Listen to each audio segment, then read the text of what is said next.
This is Christian Brady from Hell Yeah, and you're watching Meet the Locals. Friendships they come and go, and sometimes they end. Wouldn't dream in a million years that this would be one of them. Faith in a life, believe till the end. Failure's not an option, but the options exist. I gave up my everything, I give till I bleed. Take it all, take everything, just take it from me.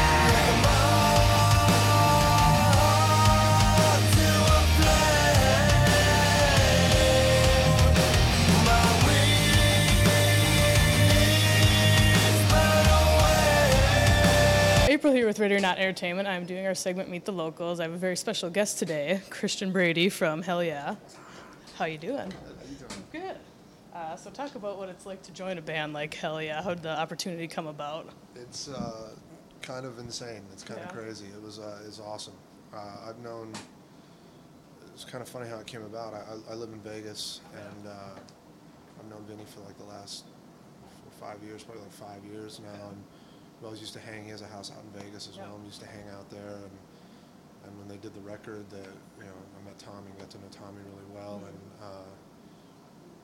started hanging out a lot. And they came and saw me play at a bunch of different stuff, and it's kind of how that whole thing came about. Tommy called me about doing the gig, and the rest is history. I was like, hell yes, hell yeah, I will do the gig.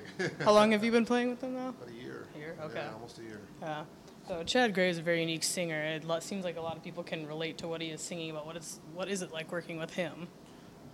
Intense, and he's amazing. He's I don't know how he does what he does every night. He works hard at it, but he's a beast, and just tons of energy, and he's so passionate about what he does, which makes all of us, we're all passionate about what we do. So I think that combination of everybody just really comes out in the live performance on stage. A lot of energy, and he's great, just an amazing front man, and love being in a band with him. The first time I actually seen you guys was 2 years ago. I think it was 2 years ago at Rockfest in Wisconsin. Okay. And that's, you guys, you do have a lot of energy on stage. So, what is it like working with Vinnie Paul? That's an obvious question, too.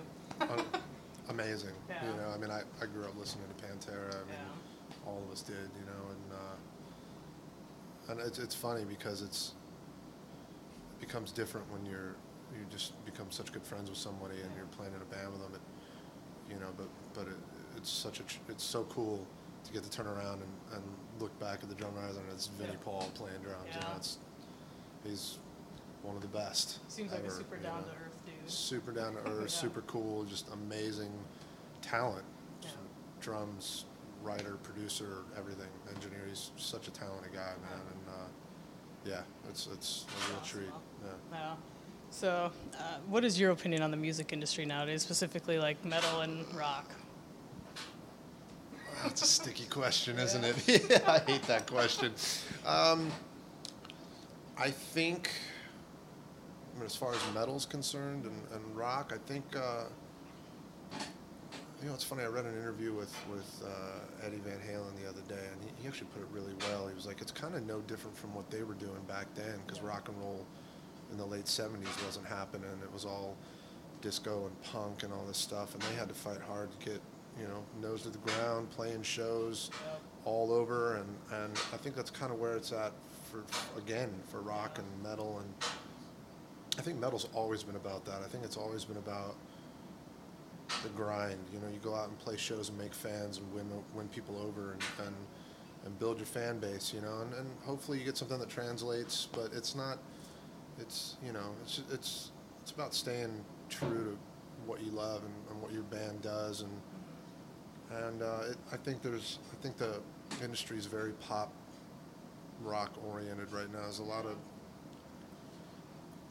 interesting music out there, and a lot of it's not my thing, but I think hopefully people are starting to see past a lot of the stuff that's being fed to them and seek out true artists and bands and people really passionate about what they do. And like I said, I think it's just about fighting the good fight and staying strong and making fans that way, the old school way. Yeah, that actually it still works. It still works. And you got your social media, you got everything to promote yourself out there. There's a lot of advantages over the way they had to do it back then, but it's still basically the same principle.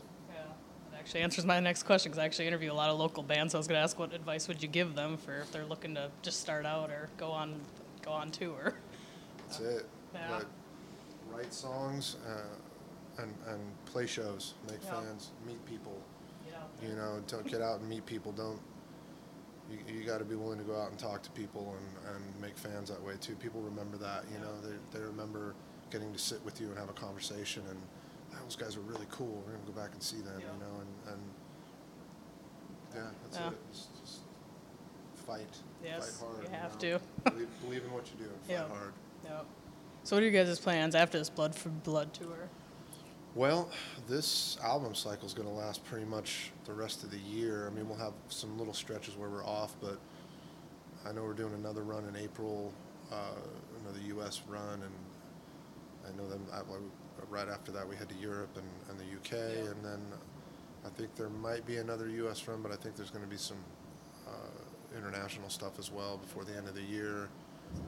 And then we'll see what happens at that point. I'm sure at some point in the future there'll be another record coming up, but we haven't really set aside a time for that yet. We're just Busy with what's going on. this record's going strong still, which is thank God. You know, it's great. Everybody's been real supportive of it. The fans have really embraced it, so we're grateful for that. You know. So what's your favorite venue to play at around the U.S.? Ooh. Well, we got spoiled. You know, last year we did the first tour I joined on. We did Avenged Sevenfold, which is 2 months U.S. and Canada, and those were all small arenas. So that was really amazing. You know, those are really fun to play, and same with Five Finger Death Punch and Volbeat. So there's some great venues there, but I actually really like the smaller, intimate venues. Like I love. We haven't played here yet. We're actually interested to play. We're in the Minneapolis venue tonight, but yeah, I'll say I've heard it's pretty cool. It looks great. So I love. We got a show coming up in the Machine Shop in Flint. That's great. Yeah, totally. Love that place. Small, sweaty, just it's great. We had a blast last night too at the Hard Rock. That was a great room. Sioux City, sold out. It was great. I think we set the attendance record last night. So yeah, I was grateful for that. The crowd was nuts. They were awesome. So, there was a guy that, let's just say, he had an injury from the pit, and it was pretty intense. But they were crazy. We hope he's all right. But it was great. Every venue's different, you know, and the crowds have been so energetic, whether it's half the venue or sold out or whatever. The crowds are just giving everything they got, and we give everything we got, and it just makes it a real exciting thing, you know. It does. I'm excited to see you guys here too. It's been 2 years now, so. Yeah, we're excited to play. So, It's been great. so, all right. Well, thank you for sitting down with me. I appreciate it. My pleasure. So, yeah. All right. Well, check out Hell Yeah. Check out Meet the Locals. You can find us on ReadyOrNotEntertainment.com. So we'll see you next interview. Push it back, falling down my